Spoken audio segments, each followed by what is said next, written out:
तो प्रभात बच्चों, आप सभी का शिक्षक हब चैनल में स्वागत है। आज हम लोग कक्षा 6 के पंचम पाठ वृक्षा के प्रश्नोत्तर का हल करते हैं।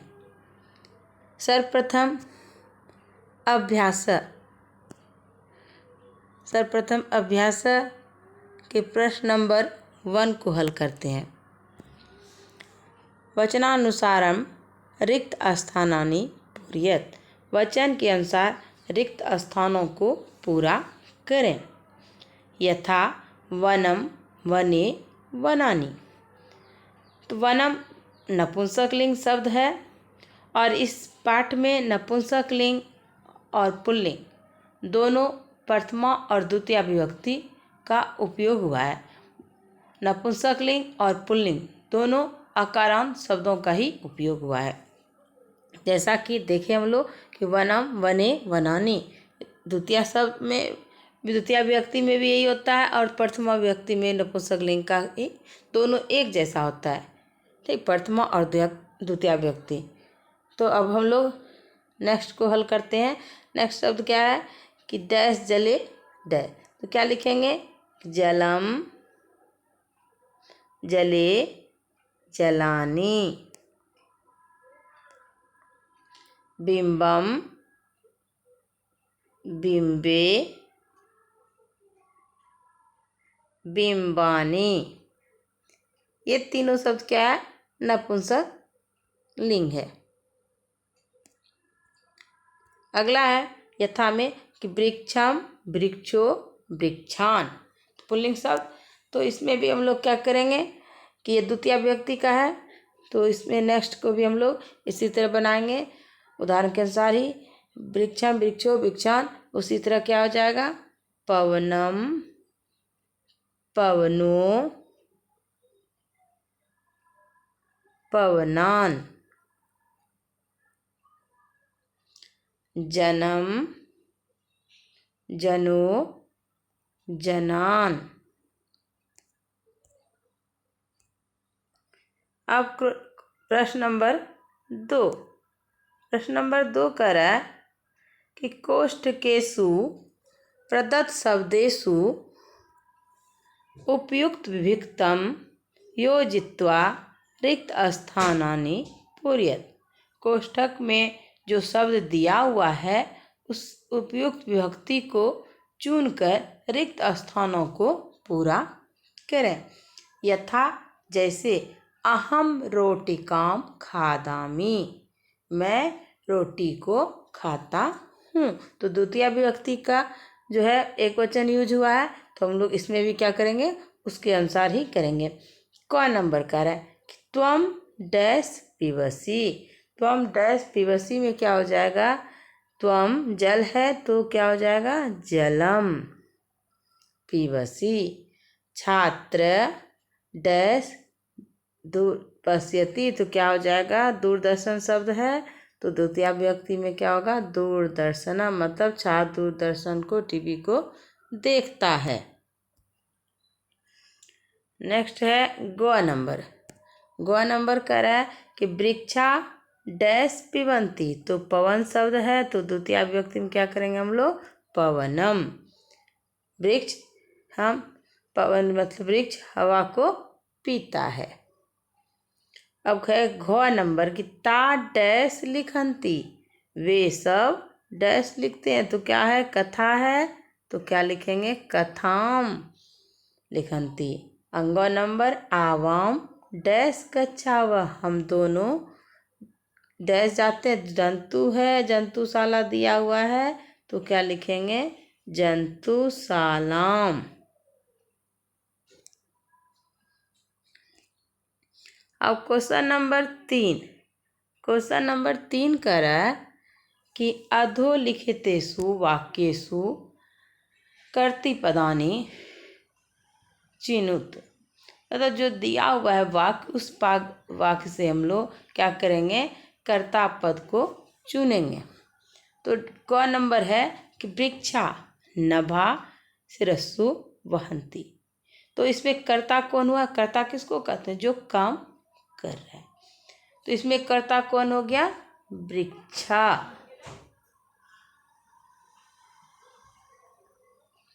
ख नंबर में विहगा वृक्षेषु कुजंती। इसमें क्या होगा? विहगा मतलब चिड़िया वृक्षों पर कूकती है, तो इसमें क्या हो जाएगा? कर्ता विहगा। कर्ता अर्थात जो काम को कर रहा है, इस बात का बच्चा ध्यान रखना है। ग नंबर पयोदर्पणी वृक्षा स्वप्रतिबिंबम पश्यन्ति, तो इसमें क्या हो जाएगा? वृक्षा।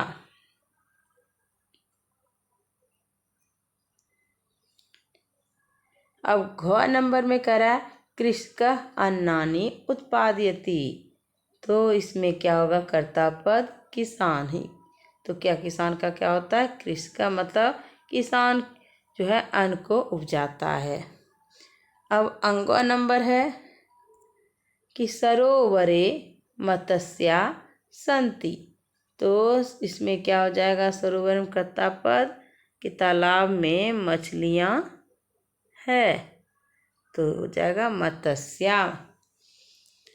अब नेक्स्ट क्वेश्चन है 4 नंबर। 4 नंबर में क्वेश्चन कर रहा है कि प्रश्ना न मूत्राणि एक पदेन लिखत, कि प्रश्नों का उत्तर जो है एक पद में लिखना है। तो कह रहा है कि वृक्षा क नंबर कि वृक्षा कै पातालम अस्पृशन्ति, तो इसमें क्या लिखेंगे?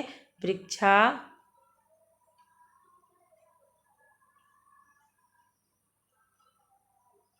पादय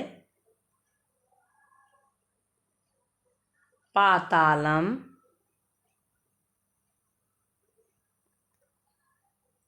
अस्पृशन्ति।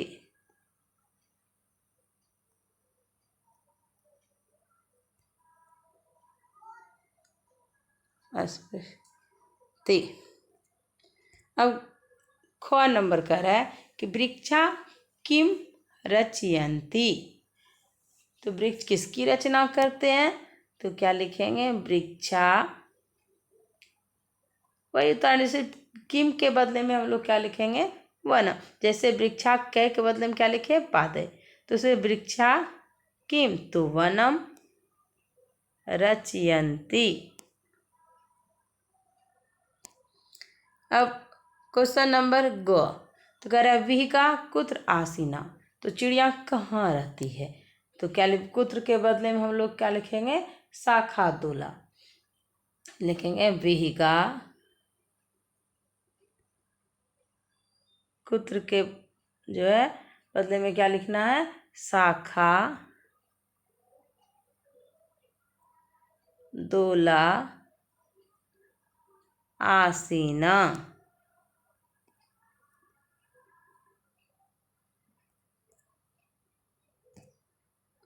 क्वेश्चन नंबर जो है घ, चौथा का घ, कह कौतुकेन वृक्षा किम पश्यन्ति, किम के बदले में हम लोगों को क्या लिखना है? स्वप्रतिबिंब। तो वृक्षा कौतुकेन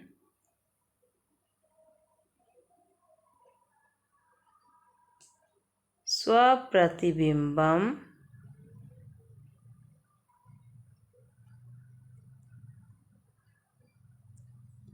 बम पश्यन्ति।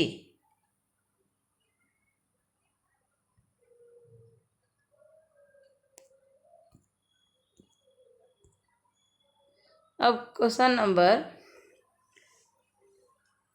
5।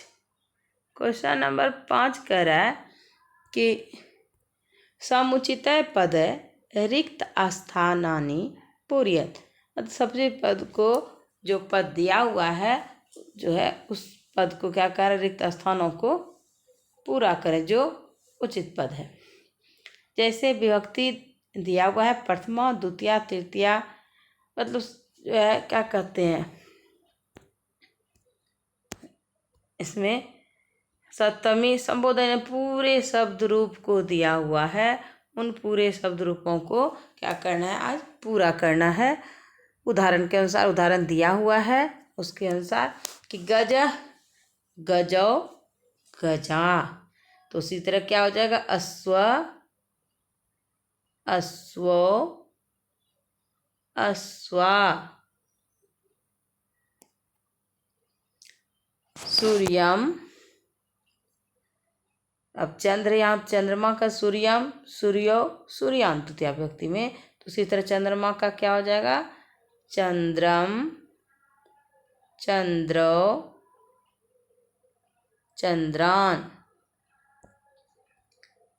तृतीया विभक्ति में क्या है कि विडालेन, विडालाभ्याम, विडालय। विडालेन, विडाल का अर्थ होता है बिल्ली। अब है यहाँ मंडूक, मंडूक इसको कहते हैं मेढक को।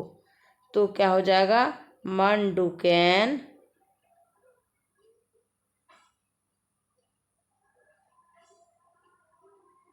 मंडूकेन, मंडूकाभ्याम, मंडूके। संस्कृत में बच्चों उच्चारण को सही सही उच्चारण को करना है, क्योंकि उच्चारण गलत होने पे उसका अर्थ क्या होता है, बदल जाता है। अब है चतुर्थी विभक्ति। चतुर्थी विभक्ति में क्या होता है कि सर्पाय, सर्पाभ्याम। तृतीया, चतुर्थी और पंचमी। तृतीया, चतुर्थी और पंचमी में क्या, द्वितीया द्विवचन में क्या होता है, भ्याम जुटता है। ठीक है, सर्प है तो सर्प शब्द है, उसमें क्या हो जाएगा, सर्पा, सर्पाभ्याम, सर्पेभ्य।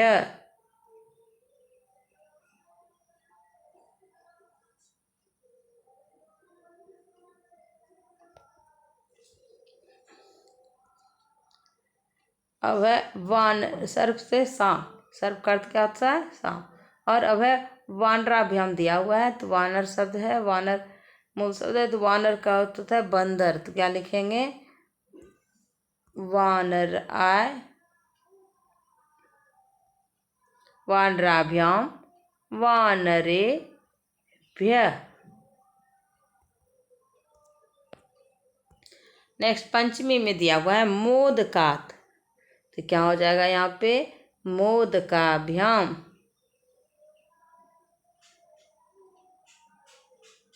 मोदके भ्य।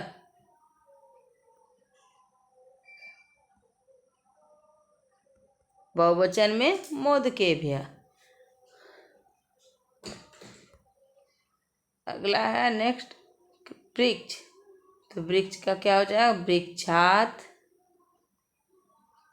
एक वचन में वृक्षात और द्विवचन में वृक्षा भ्याम, और बहुवचन दिया हुआ है वृक्षे भ्य। षष्ठी है जनस्य, जनियो, जनानाम। इसमें अस जुटता है, तो अब लिखेंगे जन मतलब लोग होता है। सुका का दिया हुआ है, तो क्या लिखेंगे, षष्ठी विभक्ति एक वचन में सुकस्य, सुकयो द्विवचन में, और बहुवचन में दिया हुआ है सुकानाम। अब है षष्ठी विभक्ति हो गया। अब सप्तमी विभक्ति। सप्तमी विभक्ति के एक वचन में शिक्षक के, तो द्विवचन में षष्ठी विभक्ति के जैसा यहाँ क्या हो जाएगा, शिक्षकयो, शिक्षकयो। द्विवचन षष्ठी और सप्तमी का एक जैसा होता है, शिक्षकेषु बहुवचन में।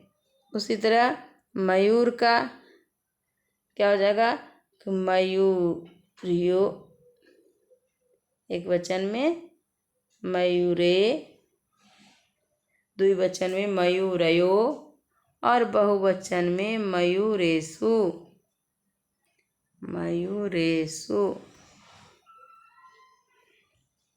अब है संबोधन। संबोधन में क्या होगा? हे बालक, हे बालको, हे बालका। अब उसी तरह यहाँ क्या हो जाएगा? नर्तक, हे नर्तक,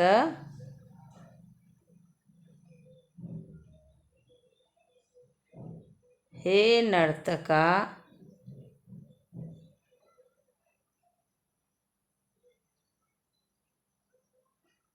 हे नर्तको।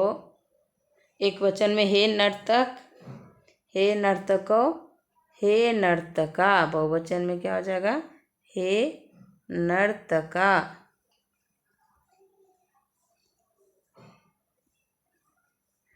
तो बच्चों प्रश्न नंबर जो है 5 को इस बात का हमेशा ध्यान रखना है कि पुल्लिंग में जो है प्रथमा व्यक्ति में अ, आ लगता है क्या आकारांत में। तो उसी तरह गजा है तो गजो गजा, अश्व है तो अश्व अश्व अश्वा। द्वितीया में औ आन। तो उस देखिए यहाँ पे दिया है सूर्यम सूर्यो सूर्यान, चंद्रम चंद्रियो चंद्रयान। तृतीया में एन आभ्याम ए, तो विडालैन विडालाभ्याम विडालय। मंडुकैन मंडुकाभ्याम मंडुके। चतुर्थी में आभ्याम एभ्य, तो सर्पाय सर्पाभ्याम सर्पेभ्य। वानराय वानराभ्याम वानरेभ्य। पंचमी में आत आभ्याम एभ्य, तो मोदकात मोदकाभ्याम मोदके भ्य। वृक्षा वृक्षाभ्याम वृक्षे भ्य। षष्ठी में जनस्य अस्य यो अयो आनम, तो इसमें क्या लिखेंगे? जनस्य जनियो जनानाम, सुख सुखियो सुखानाम। सप्तमी में ए अयो एसु, तो शिक्षके शिक्षकयो शिक्षकेषु। मयूरे मयूरयो मयूरेषि। और संबोधन में प्रथमा व्यक्ति के जैसा ही होता है। बच्चों जो ये चिन्ह दिया हुआ है ये देना जरूरी, ये संबोधन का चिन्ह है। अब प्रश्न नंबर 6। प्रश्न नंबर 6 कह रहा है कि भिन्न प्रकृति कम पदम चिनुत, मतलब अलग जो इसमें दिया हुआ है शब्द, उन शब्दों में क्या करना है? जो उनसे अलग है उनको चुनना है। तो इसमें देखिए गंगा, लता, यमुना, नर्मदा। तो देखिए गंगा, यमुना, नर्मदा तीनों क्या है? नदी है, लेकिन लता क्या है? इससे अलग है। ख नंबर में कह रहा है कि उद्यानम कुसुमम फलम चित्रम। तो अब देखिए बगीचा, फूल और फल तीनों एक दूसरे के पूरक है, लेकिन चित्र क्या है? अलग है। तो इसमें लिखेंगे चित्रम। अब ग नंबर में लेखनी, तूलिका, चटका, पाठशाला। तो लेखनी, तूलिका और पाठशाला तीनों एक दूसरे के पूरक हैं, लेकिन चटका क्या है? अलग है। अब घ नंबर में आम्रम, कदलीफलम, मोदकम, नारंगम। तो तीनों क्या है? आम्रम, कदलीफलम और नारंगम क्या है? फल है, लेकिन मोदकम क्या है? अलग है। तो इसमें क्या हो जाएगा? मोदकम। तो बच्चे प्रश्न जो है सभी प्रश्नों का हल हो चुका है पाठ 5 का। तो मेरे द्वारा पढ़ाए गए